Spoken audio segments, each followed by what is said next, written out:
दूसरी समय बाद का होगा और आज उसका अंतिम दिन है, अंतिम दिन है।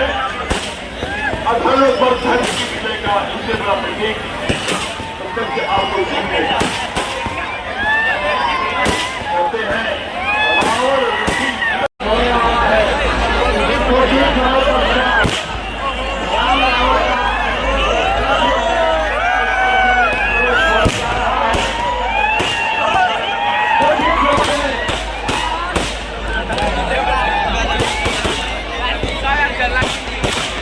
आगमन हो चुका है।